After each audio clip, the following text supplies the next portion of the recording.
शुरू करते हैं। शानदार, जबरदस्त, जिंदाबाद। सीरियस ले लियो का आज मुगल काल का अंतिम सेशन है। हाँ, चूहा निकला बिल से, हैप्पी न्यू ईयर दिल से। बस देखिए, आज मुगल एम्पायर का ये जो टॉपिक चल रहा था मुगल का, इसका अंतिम सेशन है, ठीक है ना। और आज कुछ स्पेशल चीजें पढ़ने को मिलेंगी आपको। जैसे आप समझिए कि एक तो हम प्रमुख मकबरे देखेंगे। क्या देखेंगे भैया? प्रमुख मकबरे, ठीक है। तो एक तो मकबरा देखने को मिलेगा। क्या देखने को मिलेगा भैया? प्रमुख मकबरे, ये हम देखेंगे, मतलब जो मेजर टाउन्स है, ठीक है ना, मेजर टाउन्स, ठीक है। एक तो ये देखेंगे। और क्या देखेंगे भैया? इसी प्रकार से हम देख रहे होंगे क्या, जिस तरह से प्रमुख मकबरे में देख लेंगे, ऐसे ही हमें देखना है मनसबदारी व्यवस्था। क्या देखनी है दोस्त? मनसबदारी व्यवस्था देखनी है, ठीक है। मनसबदारी व्यवस्था, ठीक है, मतलब कह सकते हैं कि मनसबदारी सिस्टम, ठीक है। मनसबदारी प्रसिद्ध महिलाएं, ठीक, मुगल कालीन प्रसिद्ध महिलाएं, इनके बारे में भी जानना है। मुगल कालीन प्रसिद्ध महिलाएं, ठीक है। आज मतलब फेमस लेडीज, ठीक है ना, फेमस लेडीज कह लीजिए of Mughal empire, famous ladies of Mughal empire, ठीक है। और मुगल कालीन जो प्रमुख रचनाएं, मुगल कालीन जो प्रमुख रचनाएं हैं वो भी देखेंगे भैया। प्रमुख रचनाएं मतलब कह सकते हैं कि इंपॉर्टेंट बुक्स, ठीक है ना, इंपॉर्टेंट बुक्स, ठीक है, ये भी हमें देखना है, ठीक है। इंपॉर्टेंट बुक्स, अच्छा, ठीक है, मत छोड़ना भाई, मत छोड़ना, हम कहाँ कुछ कह रहे हैं। प्रमुख केंद्रीय अधिकारी, प्रमुख केंद्रीय अधिकारी, ठीक है, प्रमुख केंद्रीय अधिकारी, ठीक है, मतलब कह सकते हैं कि मेन सेंट्रल, ठीक है। तो इतनी चीजें हैं जो हमें मुगल काल के बारे में पढ़नी है, डिस्कस करनी है भैया। तो तैयार हो जाइए, एकदम मजा आएगा भैया। चलिए, रेडी, ठीक है। तो सबसे पहले हम बात करने जा रहे हैं किसकी? सबसे पहले हम बात करेंगे दोस्त, लिखने के लिए तैयार हो जाइए। क्या पढ़ने वाले हैं सबसे पहले? प्रमुख मकबरे, ठीक है ना, प्रमुख मकबरे, ठीक। तो यह मुगल काल की, मुगल साम्राज्य की अंतिम क्लास है। और आपको बता दें कि मुगल साम्राज्य में हमने बाबर से शुरू करके औरंगजेब तक बहुत अच्छे से पढ़ा, ठीक है।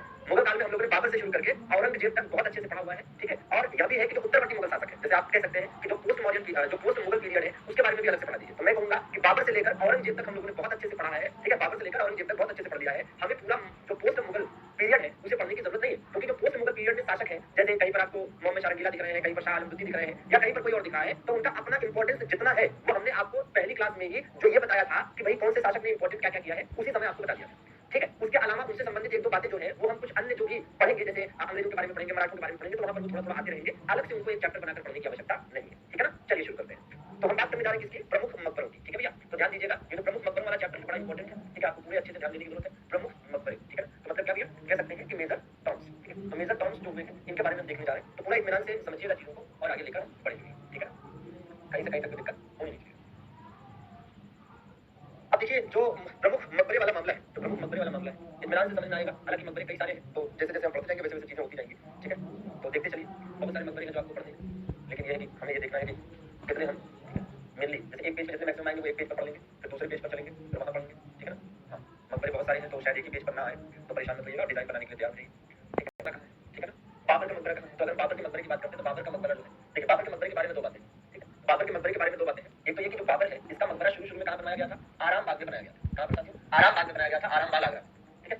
जब 1530 में, इत्मीनान से सुनते चलिए, लिखते चलिए, कमेंट बॉक्स पर भी फोकस मत करिए, लास्ट में जो पूछना होगा पूछ लीजिएगा, ठीक है ना। हाँ जी भाई, बाबर जब 1530 में मरा है, 1530 में जब बाबर की डेथ हुई है, तो शुरू में इसका मकबरा बनाया गया था आराम बाग में, जो कि आगरा में बनता है। लेकिन फिर जब बाबर की आत्मकथा, ऑटोबायोग्राफी, बाबर नामा का पर्शियन लैंग्वेज में ट्रांसलेशन हुआ अकबर के टाइम में, ठीक है, अकबर के टाइम में, तब पता चला कि बाबर की ये इच्छा थी कि उसका मकबरा, उसका जो टॉम्ब है वो कहां? काबुल में बनाया जाए, ठीक है ना। तो शुरू में से आगरा के आराम बाग में बनाया गया, लेकिन अकबर काल में जब इसकी आत्मकथा का अनुवाद हुआ तो पता चला कि इसकी इच्छा थी कि इसका मकबरा काबुल में बनवाया जाए। तो इस वजह से काबुल में इसका मकबरा आगे चल के बनवा दिया गया, ठीक है। किसके समय में भैया? तो काबुल में इसका मकबरा किसके समय में बना होगा? तो ये अंडरस्टूड है, रखने की जरूरत नहीं है कि काबुल में बाबर का मकबरा अकबर काल में बना, काबुल में बाबर का मकबरा अकबर काल में बना, ठीक है। अगली बात कि काबुल में ये क्यों चाहता था कि इसका मकबरा बने? क्योंकि बाबर ने ज्यादातर टाइम काबुल में बताया अपने जीवन का, और अपने जीवन के जितने भी अच्छे पल इसने बिताए, बहुमूल्य पल बिताए, ठीक है, शासन किया जहां पर, वो काबुल था। और काबुल को ही मुख्यालय बनाकर इसने भारत और अन्य क्षेत्रों पर हमले और लूटपाट भी किए, ठीक है भाई। अच्छा, अब इसके बाद हम बात करते हैं किसकी? अब हम बात करते हैं बाबर के बाद हुमायूं की, ठीक है ना। किसकी भैया? हुमायूं की बात करते हैं। तो अगर हुमायूं की बात करें तो हुमायूं साथियों मुगल शासकों में दूसरा शासक माना जाता है, ये दूसरा शासक है। और इसका मकबरा कहां पर स्थित है? इसका मकबरा साथियों दिल्ली में स्थित है, ठीक है ना। और इसका जो मकबरा है ये कब बना था? ये 1564 में बना था, ठीक है। कब बना था? 1564 में बना था इसका मकबरा। और इसके मकबरे को बनवाने वाला कौन था? इसके मकबरे को बनवाने वाली इसकी पत्नी थी, जिसका नाम था हाजी बेगम। तो इसके मकबरे को किसने बनाया था? तो इसका जो मकबरा है वो इसकी पत्नी हाजी बेगम ने बनाया था। किसने बनाया था? तो इसका मकबरा इसकी पत्नी एक थी, कई सारी पत्नियां थी, उनमें से एक पत्नी थी हाजी बेगम, उसी ने इसका मकबरा बनवाया था। और यह मकबरा किस काल में बना था? अकबर काल में बना था। तो ये दोनों ही मकबरे किस काल में बने थे? अकबर काल में ये दोनों ही मकबरे बने थे, ठीक है ना। किस काल में बने थे ये दोनों मकबरे? ये दोनों ही मकबरे अकबर काल में बने थे, मतलब अकबर के पीरियड में, ठीक है ना। अकबर के पीरियड में ये दोनों ही मकबरे बने थे, ठीक है। अच्छा, इसी प्रकार से और आगे बढ़िए, तो हुमायूं के बाद आ जाइए अकबर। तो अगर हम अकबर की बात करें तो अकबर का मकबरा कहां बनाया गया था? सिकंदरा में बनाया गया था। सिकंदरा कहां पर स्थित है? सिकंदरा आगरा में ही स्थित है, ठीक है ना। आगरा में ही स्थित है। और जो अकबर का मकबरा है ये अकबर काल में ही बनकर तैयार हो गया। अच्छा, जैसे अकबर का मकबरा अकबर काल में ही बना, शेरशाह सूरी का मकबरा शेरशाह सूरी के समय में ही बना, तो किसी राजा का मकबरा किसी राजा के ही समय में कैसे बन सकता है? तो इसके पीछे का ये लॉजिक है कि ये राजा अपने जीते जी ये तय कर लेते थे कि यहाँ पर मेरा मकबरा बनवाया जाएगा। और उस मकबरे का कुछ काम भी पूरा करा लेते थे, ठीक है, कि मरने के बाद मैं यही सोऊंगा, ठीक है, और जब मर जाते थे तो उनकी बॉडी को ले जाकर वहां पर दफन कर दिया जाता था, ठीक है ना। चलिए, तो ये आपके लिए इंपॉर्टेंट बात है। इसी प्रकार से अगर हम और आगे बढ़े, अकबर के बाद हम बात कर सकते हैं जहांगीर की। किसकी बात कर सकते हैं भैया? जहांगीर की बात कर सकते हैं। तो जहांगीर का मकबरा कहां पर है भैया? शाहदरा में। कहां पर दोस्तों? शाहदरा। शाहदरा कहां पड़ता है? शाहदरा पड़ता है दोस्तों लाहौर। शाहदरा कहां पड़ता है? लाहौर में पड़ता है। तो वहीं पर जहांगीर की पत्नी नूरजहां, जहांगीर की पत्नी नूरजहां। तो जहांगीर की पत्नी जो थी इनका नाम है नूरजहां। तो नूरजहां की अगर बात करें तो नूरजहां का मकबरा कहां बनाया गया? नूरजहां का मकबरा भी लाहौर में, ठीक है, नूरजहां का मकबरा भी कहां पर? लाहौर में। और इसी प्रकार से नूरजहां के पिता जो थे जिनका नाम था गियास बेग, इनके बारे में अलग से बताया भी था, गियास बेग। तो गियास बेग जो है इनका मकबरा कहां बनाया गया था? तो गियास बेग का जो मकबरा था, ठीक है, गियास बेग नूरजहां के पिता है, तो गियास बेग का मकबरा भी आगरा में ही स्थित है। कहां पर स्थित है? आगरा में ही स्थित है, देखिए आगरा में ही स्थित है। इसी प्रकार से और आगे बढ़िए तो मिलेंगे भैया शाहजहां, ठीक है, शाहजहां का मकबरा। देखिए शाहजहां और, ठीक है, शाहजहां और साथ में बात कर सकते हैं किसकी? शाहजहां और साथ में आप देखिए इनकी पत्नी मुमताज महल। शाहजहां और इनकी पत्नी मुमताज महल, इन दोनों का मकबरा भी एक ही जगह पर है, ठीक है। और वो मकबरा क्या है आप जानते हैं कि भैया ताजमहल ही है। ताजमहल ही इन दोनों का मकबरा है जो कि कहां पर स्थित है? आगरा में स्थित है। कहां पर स्थित है? आगरा में स्थित है, ठीक है ना। हाँ, इसी प्रकार से आप देखेंगे कि भाई शाहजहां के बाद और आगे बढ़िए तो औरंगजेब मिल जाएगा। औरंगजेब का मकबरा कहां पर है? देखिए औरंगजेब और इसकी बीवी, औरंगजेब, ठीक है, औरंगजेब और इसकी बीवी, औरंगजेब और इसकी बीवी, क्या नाम था इसकी बीवी का? रबिया उद दुर्रानी, ठीक है ना, या दिलरास बानो बेगम। क्या? दिलरास बानो बेगम, दिलरास बानो बेगम। तो इन दोनों का मकबरा कहां पर है? तो इन दोनों का मकबरा आज के हिसाब से संभाजीनगर में। संभाजीनगर को पहले औरंगाबाद कहा जाता था, ठीक है, औरंगाबाद कहा जाता था औरंगजेब के नाम पर, लेकिन अब इसका नाम क्या है? संभाजीनगर है। और संभाजीनगर कहां पर स्थित है? संभाजीनगर स्थित है महाराष्ट्र में। संभाजीनगर कहां पर है? महाराष्ट्र में, ठीक है ना। यहीं पर औरंगजेब और उसकी पत्नी दिलरास बानो का मकबरा है, ठीक है ना। औरंगजेब से और थोड़ा आगे बढ़िए तो जैसे एक यहाँ पर याद करिए खुसरो का मकबरा, ठीक है। खुसरो कौन? खुसरो ये शाहजहां का बड़ा भाई, ठीक है, खुर्रम था और खुसरो था। तो खुसरो का मकबरा कहां पर? खुसरो, ठीक है ना। तो खुसरो की अगर बात करते हैं, ठीक है, खुसरो की अगर बात करते हैं तो ये खुसरो का जो मकबरा है ये प्रयागराज में स्थित है। कहां पर स्थित है? इसका मकबरा प्रयाग में स्थित है, ठीक है, प्रयागराज में स्थित है इसका मकबरा। और इसके मकबरे को खुसरो बाग के नाम से जाना जाता है। किस नाम से जाना जाता है? खुसरो बाग के नाम से जाना जाता है, खुसरो बाग के नाम से, ठीक है। अब इसमें और आगे बढ़िए तो भाई एक मकबरा इसमें आप देखिए जैसे तानसेन का मकबरा है। तानसेन का मकबरा कहां पर स्थित है? तो तानसेन का मकबरा जो है, तानसेन का मकबरा जो है ये कहां पर स्थित है भैया? ये ग्वालियर में स्थित है। तानसेन का मकबरा कहां पर है? ग्वालियर मध्य प्रदेश में स्थित है। ऐसे ही बहादुर शाह द्वितीय का मकबरा है, किसका? बहादुर शाह द्वितीय, बहादुर शाह द्वितीय का मकबरा है। और बहादुर शाह द्वितीय की अगर बात करते हैं तो भैया इसको क्या हुआ था? 1857 की क्रांति के बाद रंगून निर्वासित कर दिया गया था। तो इसका मकबरा कहां पर है? रंगून में है, जो आज के हिसाब से कहां पड़ता है? म्यांमार में पड़ता है। कहां पड़ता है? म्यांमार में पड़ता है, ठीक है। तो इसको भी एज इट इज याद कर लेना है, ठीक है, इसको भी एज इट इज याद कर लेना। इतना समझ लीजिए, फिर और भी मकबरे हैं वो भी हम आगे वाले पेज पर लिख देते हैं, ठीक है। एक बार इसको समझ लीजिए। देखिए तो मामला क्या है? मामला ये है कि मकबरों की बात चल रही है। किसकी? मकबरों की बात चल रही है। तो प्रमुख मकबरे तो बाबर का मकबरा आराम बाग आगरा में पहले बनाया गया, फिर आराम बाग आगरा में बनाया गया, फिर इसका मकबरा, ठीक है, अकबर के समय में अफगानिस्तान में बना, जैसे कि इसकी इच्छा थी, ठीक है ना। अच्छा इसी प्रकार से हुमायूं का मकबरा दिल्ली में बनवाया गया, ठीक है, जो कि इसकी पत्नी हाजी बेगम ने बनवाया। इसीलिए हुमायूं के मकबरों को हुमायूं के मकबरे को ताजमहल का पूर्वगामी भी कहते हैं। हुमायूं के मकबरे को क्या कहते हैं? ताजमहल की पूर्वगामी भी कहते हैं। क्यों? क्योंकि जिस प्रकार से ताजमहल शाहजहां ने बनवाया था अपनी बीवी की याद में, वैसे ही यहाँ पर, ठीक है, एक पत्नी ने, अपनी बीवी ने अपने पति की याद में इसे बनवाया था। हालांकि 1564 में बना था, अकबर का शासन उस समय था। मान लीजिए कि कभी आपसे क्वेश्चन पूछ ले कि हुमायूं का मकबरा किसने बनाया और ऑप्शन में हाजी बेगम ना मिले तो आप अकबर बता सकते हैं। अकबर का मकबरा सिकंदर आगरा में है, जहांगीर का इसकी पत्नी नूरजहां का लाहौर में है,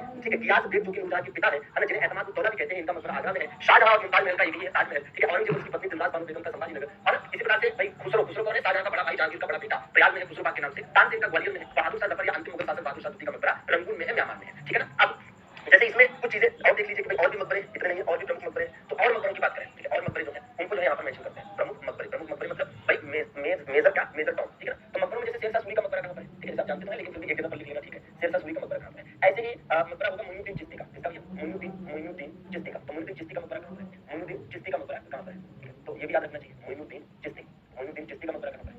मोइनुद्दीन चिश्ती का मकबरा कहां पर है? इसी प्रकार से आप देखेंगे कि भाई शेख सलीम चिश्ती का मकबरा कहां पर है? शेख सलीम चिश्ती का मकबरा कहां पर है?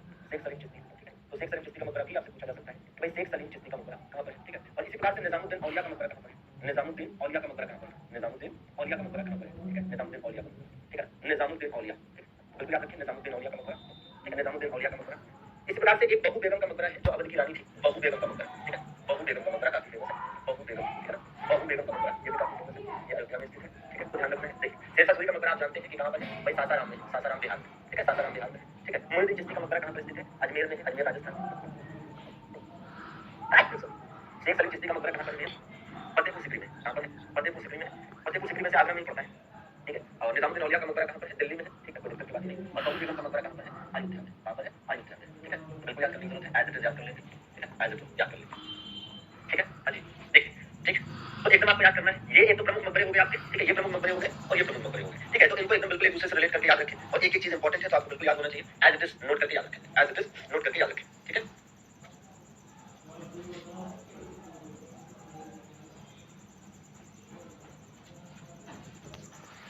चलिए ये हो गया। इसके बाद अब इसमें ये भी है कि जैसे अगर आप ये देखें, इनमें से कुछ मकबरों के बारे में विशेष रूप से जो विस्तार पूर्वक जानकारी आपके पास होनी चाहिए, अगर वो मैं देना चाहूँ, ठीक है, तो किसके बारे में देना चाहिए आपको विस्तार पूर्वक जानकारी? जैसे हुमायूं के मकबरे के बारे में थोड़ी विस्तार पूर्वक जानकारी आपके पास होनी चाहिए, ठीक है ना। हाँ जी भैया, ठीक है, किसका मकबरा तो देख लिया जाए, तो यहाँ पर हम देख लेंगे भैया हुमायूं के मकबरे के बारे में थोड़ा सा विस्तार पूर्वक जानकारी, ठीक है। हुमायूं का मकबरा, ठीक है,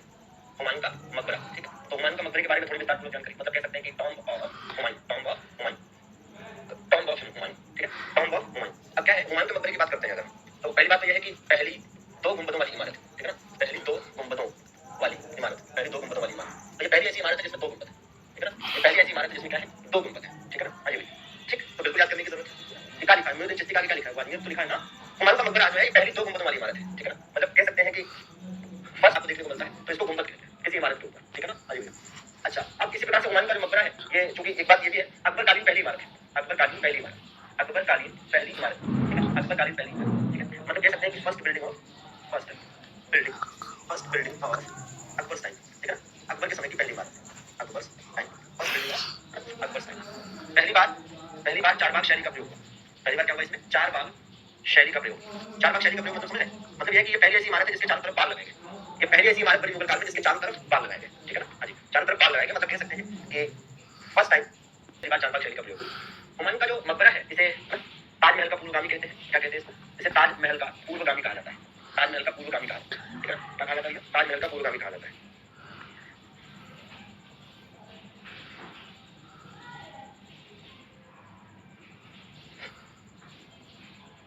पूर्वगामी कहा जाता है, बाकी किसने बनाया था वो तो पहले बता चुके हैं, लेकिन फिर भी एक पेज पे देखिए, उसके लिए आप चाहें तो इसको यहाँ पर मेंशन कर सकते हैं कि भाई हाजी बेगम ने बनवाया था, अकबर काल में ये बना था, कहाँ पर स्थित है, दिल्ली में स्थित है, किस काल में बना था, अकबर काल में बना था, अकबर कालीन है, ठीक है, अकबर कालीन, ठीक है, मतलब अकबर के टाइम में बना था, तो अकबर टाइम, ठीक है, इन अकबर टाइम, अकबर के समय में बना था, ठीक है, ये हुमायूं का मकबरा हो गया, इसको जरूर याद रखिए, ठीक है ना, हाँ जी, ये हुमायूं का मकबरा हो गया, इसको एज इट इज जरूर याद रखें, ठीक है। चलिए, अब हुमायूं का मकबरा से कई बार क्वेश्चन पूछा गया है, जैसे एक बात और है, जब आप 1857 की क्रांति पढ़ते हैं तो एक चीज यहाँ से पूछी जाती है, 1857 की क्रांति, रिवॉल्ट ऑफ 1857 से रिलेटेड एक क्वेश्चन ये पूछा जाता है कि जो बहादुर शाह जफर था, अंतिम मुगल शासक बहादुर शाह जफर को कहां से गिरफ्तार किया गया था, तो हुमायूं के मकबरे से गिरफ्तार किया गया, कहां से गिरफ्तार किया गया था, हुमायूं के मकबरे से गिरफ्तार किया गया था। ताजमहल का पूर्वगामी कहने का मतलब ये है कि ताजमहल किसने बनाया, कि भाई एक पति ने अपनी पत्नी की याद में बनवाया, एक हस्बैंड ने अपनी वाइफ की याद में बनवाया, तो ताजमहल बाद में बना, उसके पहले हुमायूं का मकबरा बना था जो कि एक वाइफ ने अपने हस्बैंड की याद में बनवाया, ठीक है ना, तो वही चीज है कि जैसे यहाँ एक पत्नी कौन, हाजी बेगम ने अपने पति की याद में बनवाया, वैसे आगे चलकर शाहजहां ने इससे प्रेरित होकर अपनी पत्नी की याद में बनवाया, ठीक है ना, हाँ जी। तो इस चीज को हुमायूं का मकबरा अकबर वाले को कोई दिक्कत नहीं।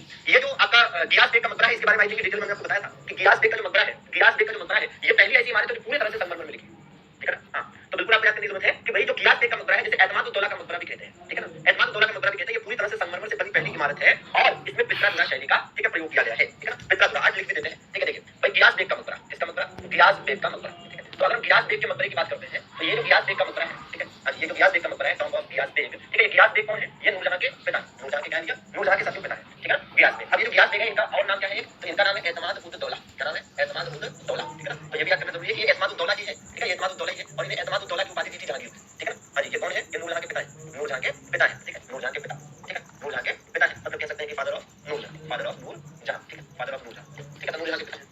अगली बात, भाई ये जो मकबरा है ये कहां पर स्थित है, आगरा में स्थित है, ठीक है। अगली बात कि भाई पहली बार पित्रा शैली का इसमें प्रयोग हुआ, पहली बार पित्रा शैली का प्रयोग हुआ, पहली बार पित्रा शैली का इसी में प्रयोग हुआ। पित्रा शैली क्या होती है बताते हैं, तो पित्रा शैली का इसी में पहली बार प्रयोग हुआ, मतलब कह सकते हैं कि यूज ऑफ पित्रा, पहली बार पित्रा शैली का प्रयोग हुआ। अगली बात, पूर्णतः संगमरमर से बनी, पूर्णतः संगमरमर से बनी मुगल कालीन पहली इमारत, मुगल कालीन पहली इमारत, मुगल कालीन पहली इमारत, मुगल कालीन पहली इमारत, ठीक है ना, हाँ जी, मतलब कह सकते हैं कि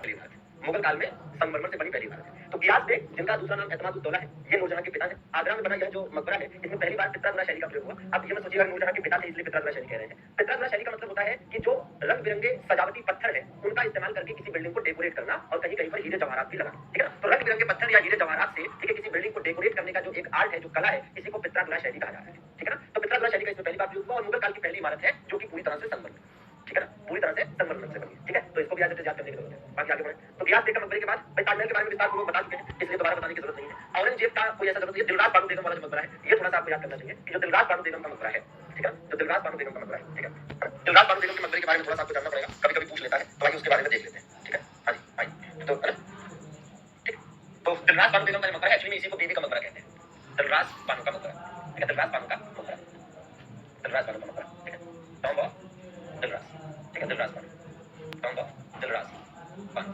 ठीक है, ठीक है, टॉम्ब ऑफ बीबी, ठीक है, टॉम्ब ऑफ बीबी, ये औरंगजेब की बीबी थी ना, और ये मकबरा कहाँ पर स्थित है, तो संभाजीनगर महाराष्ट्र में है, संभाजीनगर महाराष्ट्र में है, संभाजीनगर महाराष्ट्र, संभाजीनगर महाराष्ट्र में है, ठीक है। और दिलरास बानो बेगम का ये जो मकबरा है, इसे द्वितीय ताजमहल कहते हैं, सेकंड ताजमहल कहा जाता है इसे, ठीक है, या तो फिर इसे कहते हैं क्या, ब्लैक ताज भी कहा जाता है, काला ताज भी कहा जाता है, काला ताज भी इसे कहा जाता है, इसे दक्षिण भारत का ताजमहल भी कहा जाता है, दक्षिण भारत का ताजमहल भी कहा जाता है, दक्षिण भारत का ताजमहल भी कहा जा सकता है इसे, ठीक है, मतलब Taj Mahal of south India, Taj Mahal of south India, तो साउथ इंडिया का या दक्षिण भारत का ताजमहल इसे कहा जा सकता है, ठीक है।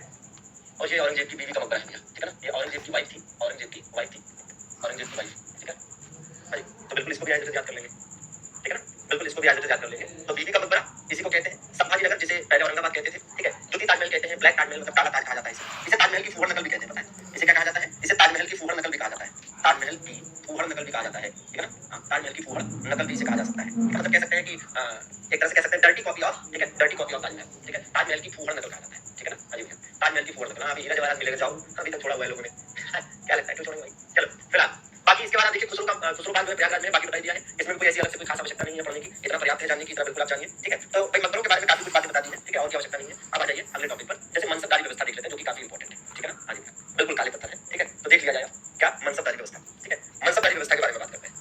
देखिए मनसबदारी व्यवस्था, मनसबदारी व्यवस्था, मनसबदारी व्यवस्था, ठीक है, मनसबदारी व्यवस्था बहुत इंपॉर्टेंट है, मनसबदारी व्यवस्था या मनसबदारी सिस्टम, मनसबदारी सिस्टम, ठीक है, मनसबदारी सिस्टम, ये जो मनसबदारी सिस्टम है, पहली बात तो ये है कि मंगोल व्यवस्था पर आधारित है या मंगोलों से ली गई है, ठीक है, या मंगोलों से प्रेरित है, ठीक है, मंगोलों से प्रेरित, क्योंकि जो मनसबदारी व्यवस्था है ये मूल रूप से मंगोलों के द्वारा इस्तेमाल की गई, ठीक है ना, मूल रूप से मंगोलों के द्वारा इस्तेमाल की गई, ठीक है। हाँ फूहड़ नकल का मतलब भद्दी नकल मतलब खराब नकल, मतलब नकल करने का प्रयास तो किया लेकिन सफल नहीं हुआ, ठीक है ना, हाँ जी। तो मंगोलों से प्रेरित, किससे प्रेरित है भैया, मंगोलों से प्रेरित, मतलब कह सकते हैं कि इंस्पायर्ड फ्रॉम मंगोल्स, ठीक है, क्या कह सकते हैं भैया, इंस्पायर्ड फ्रॉम, ठीक है, inspired from Mongols, inspired from Mongols, ठीक है ना, इंस्पायर्ड फ्रॉम मंगोल्स, तो मंगोलों से प्रेरित है, किससे प्रेरित है भैया, मंगोलों से प्रेरित है, ठीक है। इसके बाद भाई मंगोलों से प्रेरित है मनसबदारी व्यवस्था, मंगोलों से प्रेरित है मनसबदारी व्यवस्था। इसके बाद आप देखेंगे कि भाई इसे ठीक शुरू किसने किया, ठीक है, इसे शुरू किया गया भारत में अकबर के द्वारा, ठीक है ना, इसको भारत में किसके द्वारा स्टार्ट किया गया, तो भैया अकबर के द्वारा स्टार्ट किया गया। एक्चुअली में है क्या कि वास्तविकता ये है कि मनसबदारी व्यवस्था को भारत, ठीक है ना, मनसबदारी व्यवस्था को भारत लाने का श्रेय बाबर को जाता है, मनसबदारी व्यवस्था को भारत लाने का श्रेय बाबर को जाता है, लेकिन इसे प्रॉपर रूप में, ठीक है, स्थापित करने का जो श्रेय है वो किसे जाता है, वो अकबर को जाता है, ठीक है बेटा जी ध्यान दीजिए, ठीक है,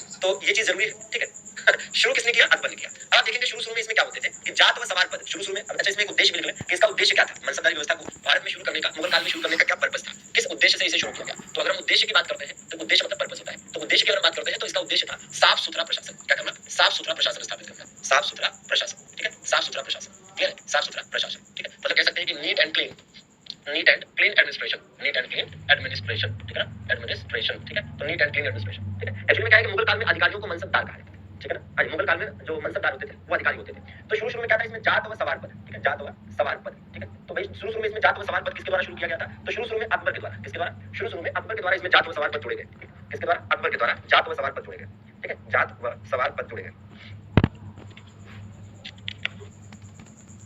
ठीक है ना। देखिए जात व सवार पद का मतलब क्या है, जात व सवार पद का मतलब है, जात का मतलब है पैदल सैनिक और सवार का मतलब है घुड़सवार सैनिक, ठीक है ना, हाँ जी भाई। तो बिल्कुल याद करने का है कि जात व सवार पद का मतलब सब समझ में आएगा जैसे जैसे आगे बढ़ेगा। जैसे आप इसमें देखेंगे कि भैया आगे चलकर सिंह अस्पा दुई अस्पा शुरू हुई, क्या शुरू हुआ, सिंह अस्पा दुई अस्पा, ठीक है, तो सिंह अस्पा दुई अस्पा क्या है, तो सिंह अस्पा दुई अस्पा की हम बात करते हैं, सिंह अस्पा दुई अस्पा की हम बात करते हैं, तो ये क्या है, तो सिंह अस्पा दुई अस्पा, ठीक है, तो इसको हम कह सकते हैं ये एक्चुअली में शुरू किया था किसने, जहांगीर ने शुरू किया था, किसने शुरू किया था, जहांगीर के द्वारा शुरू किया गया था। सिंह अस्पा दुई अस्पा का मतलब है कि प्रत्येक घुड़सवार सैनिक को 2 घोड़े रखने पड़ते थे, ठीक है ना। अब इसी में आप देखेंगे तो आगे चलकर एक सिस्टम शुरू हुआ, मंथ स्केल सिस्टम, क्या भैया, मंथ स्केल सिस्टम या मंथ स्केल प्रणाली, ठीक है, मंथ स्केल प्रणाली, ठीक है। तो मंथ स्केल सिस्टम इसमें किसने शुरू किया और क्या मतलब था इसका, तो मंथ स्केल सिस्टम का मतलब था, मंथ स्केल सिस्टम या किसी को शुद्ध हिंदी में कहेंगे माहवारी व्यवस्था, क्या कहेंगे इसे, इसी को हम कह सकते हैं माहवारी व्यवस्था। तो इस व्यवस्था को शुरू करने का श्रेय जाता है शाहजहां को, ठीक है, इस व्यवस्था को शुरू करने का श्रेय जाता है किसे, शाहजहां को जाता है। और क्या मतलब था इसका, इसका मतलब था कि भैया जो मनसबदार होते थे उनकी हर महीने जांच होती थी, हर महीने जांच होती थी, ठीक है। और एक क्वेश्चन आता है कि सर्वाधिक संख्या, ठीक है ना, सर्वाधिक संख्या मतलब जो मैक्सिमम नंबर हुआ इनका वो किसके टाइम पर हुआ, तो मैक्सिमम नंबर्स की अगर बात करते हैं तो मैक्सिमम नंबर जो इनका हुआ वो किसके समय में हुआ, औरंगजेब के समय में, किसके समय में हुआ, औरंगजेब काल में, ठीक है ना, औरंगजेब काल में मतलब औरंगजेब के समय में, ठीक है ना, किसके समय में भैया, औरंगजेब के समय में, ठीक है, औरंगजेब पीरियड, ठीक है, तो औरंगजेब के समय में ये चीज देखने को मिली, औरंगजेब के समय में, ठीक है, इन औरंगजेब पीरियड। तो मनसबदारी व्यवस्था में ऐसा कुछ बहुत हुआ जैसा नहीं है कि जो आपको याद ना हो, बहुत आराम से याद होगा, बहुत आराम से समझ में आएगा। मनसबदारी व्यवस्था, ठीक है, मनसबदारी व्यवस्था मूल रूप से मंगोलों से प्रेरित थी, मतलब मंगोलों का सिस्टम इसी हिसाब से चलता था, तो वहीं से इसे लिया गया था। वैसे भारत में इसे लाने का श्रेय जाता है बाबर को, लेकिन प्रॉपर शुरू करने का श्रेय अकबर को जाता है। मनसबदारी व्यवस्था इसलिए स्टार्ट की गई थी ताकि साफ सुथरा प्रशासन दिया जा सके, नीट एंड क्लीन एडमिनिस्ट्रेशन दिया जा सके। एक्चुअली में जो अधिकारी होते थे उनको मनसबदार कहा जाता था, जो जितना बड़ा अधिकारी होता था उसको उतना बड़ा मनसब मिलता था, ठीक है। जैसे मान लीजिए अगर कहा गया कि किसी को 5000 का मनसब दिया जा रहा है, 3000 का मनसब दिया जा रहा है, 7000 का मनसब दिया जा रहा है, तो इसका मतलब ये है कि जैसे 5000 का मनसब का मतलब है कि उसको 5000 की सेना का प्रमुख बनाया जा रहा है, ठीक है ना, 5000 की सेना का प्रमुख बनाया जा रहा है, ठीक है। तो ये इसी प्रकार से था, तो जिसके पास जितने ज्यादा, ठीक है, सैनिक होते थे वो उतना बड़ा मनसबदार होता था, उस हिसाब से पद भी रहता था, ठीक है ना, हाँ जी। तो वही है कि भाई इसमें आप देखिए कि कह रहा है कि जात व सवार पद, तो जात का मतलब क्या था, पैदल सैनिक, जात का मतलब क्या था, जात का मतलब था कि पैदल सैनिक थे, ठीक है, ये क्या थे, ये पैदल सैनिकों को जात कहा जाता था, ठीक है ना, हाँ जी, जो पैदल सैनिक होते थे। और सवार का मतलब क्या था, घुड़सवार, ठीक है, जो घुड़सवार था, घोड़े पे सवार होकर सवार होते थे सैनिक, उनको कहा जाता था। तो पैदल व घुड़सवार सैनिकों मतलब जात व सवार की जो व्यवस्था है वो अकबर ने शुरू की। आगे चलकर इसमें सिंह अस्पा दुई अस्पा मतलब प्रत्येक घुड़सवार को 2, प्रत्येक घुड़सवार को क्या करना पड़ता था भाई, प्रत्येक घुड़सवार, ठीक है, प्रत्येक घुड़सवार को 2 घोड़े रखने पड़ते थे,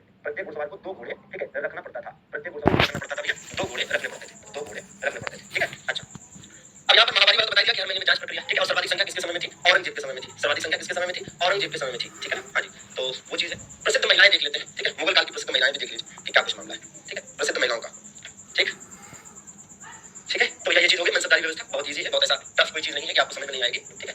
चलिए, और क्वेश्चन यही सिंपली पूछे जाते हैं ऐसे ही कि मनसबदारी व्यवस्था किसने शुरू करी, ठीक है, मनसबदारी व्यवस्था में जात व सवाल पद किसने जोड़े, सिंहस्पद व्यवस्था व्यवस्था किसने लागू करी, सर्वाधिक संख्या किसके समय में थी, बस यही सब क्वेश्चन आते हैं, ठीक है। चलिए, प्रसिद्ध महिलाएं, मुगल काल की प्रसिद्ध महिलाओं की बात कर लेते हैं, ठीक है, मुगल काल की प्रसिद्ध महिलाएं, ठीक है ना, प्रसिद्ध महिलाएं।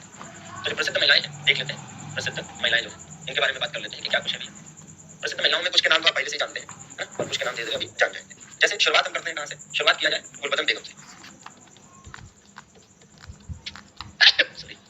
शुरुआत करते हैं भैया गुलबदन बेगम से, ठीक है। तो गुलबदन बेगम कौन सी गुलबदन बेगम, भाई गुलबदन बेगम की अगर हम बात करें तो ये इन्होंने हुमायूंनामा लिखा था, इन्होंने हुमायूंनामा लिखा था। गुलबदन बेगम कौन थी, हुमायूं की बहन थी, किसकी भैया, तो हुमायूं जो है हुमायूं की बहन, हुमायूं की क्या थी भैया, हुमायूं की बहन थी, ठीक है। तो बिल्कुल याद करने की जरूरत है कि क्या थी, हुमायूं की बहन थी, ठीक। दूसरा इन्होंने एक बुक भी लिखी और उस बुक का नाम क्या है, उस बुक का नाम है हुमायूंनामा, ठीक है, हुमायूंनामा। तो हुमायूंनामा इन्होंने लिखी थी, हुमायूंनामा इन्होंने ही लिखी थी, हुमायूंनामा इन्होंने लिखी, हुमायूंनामा, ठीक है, हुमायूंनामा इन्होंने लिखी। दूसरी बात भाई, इसके बाद गुलबदन बेगम के बाद एक नाम आता है किसका, माहम अनंगा का, किसका, माहम अनंगा का नाम आता है, माहम अनंगा। माहम अनंगा कौन है, तो माहम अनंगा जो है अकबर की धाई माँ है, अकबर की धाई माँ। क्या होता है धाई माँ, अकबर की धाई माँ, अकबर की धाई माँ का मतलब हो जाता है, धाई माँ का मतलब हो जाएगा नर्स मदर, ठीक है ना, मतलब कह सकते हैं कि अकबर नर्स मदर, ठीक है ना, हाँ अकबर नर्स मदर, ठीक है, अकबर नर्स मदर, ठीक है, मतलब अकबर की नर्स मदर है, ठीक है, अकबर का जिन्होंने पालन पोषण करके इन्हें बड़ा किया। और ये पर्दा शासन की लीडर थी, ठीक है ना, पर्दा शासन की लीडर थी, पर्दा शासन, ठीक है, पर्दा शासन की क्या थी, लीडर थी, पर्दा शासन की क्या थी, लीडर थी, पर्दा शासन की लीडर, पर्दा शासन की लीडर, ठीक है, पर्दा सिस्टम। तो जो पर्दा सिस्टम था, पर्दा सिस्टम क्या था वो उसी समय बताया था, अकबर के समय में पढ़ाया था तो बताया था, ठीक है, तो उसकी लीडर थी।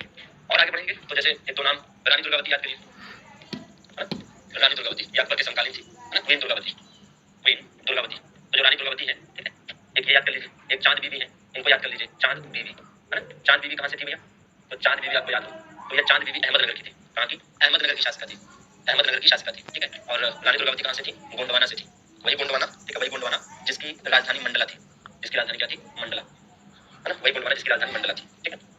और ये दोनों क्या है, contemporary to Akbar, contemporary, contemporary, ठीक है, to Akbar, contemporary to Akbar मतलब अकबर के समकालीन या अकबर कालीन, ठीक है, अकबर के समकालीन थे, अकबर के समकालीन थे, ठीक है। अच्छा, और आगे बढ़ेंगे, अनारकली, अनारकली तो खैर याद है, अनारकली जहांगीर की प्रेयसी, ठीक है ना, हाँ जी, जहांगीर की प्रेयसी, ठीक है। और हाजी बेगम की अभी थोड़ी देर पहले बताया था कि हाजी बेगम कौन थी, हुमायूं की पत्नी थी, हुमायूं की पत्नी थी। और एक देखिए हरखा भाई, हरखा भाई आप बिल्कुल जानते हैं, हरखा भाई, और ये जो हरखा भाई है, हरखा भाई है, हरखा भाई को ही जोधा भाई कहा जाता है, हरखा भाई को क्या कहा जाता है, जोधा भाई कहा जाता है। तो बिल्कुल इत्मीनान से आपको याद होना चाहिए, हरखा भाई को क्या कहते हैं, जोधा भाई कहा जाता है, ठीक है, क्या कहा जाता है, जोधा भाई कहा जाता है, ठीक है। भाई कौन थी, भाई मान भाई जो है ये जहांगीर की, तो एक तो जहांगीर की वाइफ थी, है ना, जहांगीर की वाइफ थी, जहांगीर वाइफ, ठीक है, जहांगीर की वाइफ थी। और दूसरा क्या थी भैया, दूसरा ये मान सिंह की बहन थी, किसकी बहन, मान सिंह की बहन थी, ठीक है, मान सिंह की बहन, ठीक है, मतलब सिस्टर ऑफ मान सिंह, सिस्टर ऑफ मान सिंह, ठीक है, सिस्टर ऑफ मान सिंह, जहांगीर की पत्नी, ठीक है, जहांगीर की पत्नी यही थी।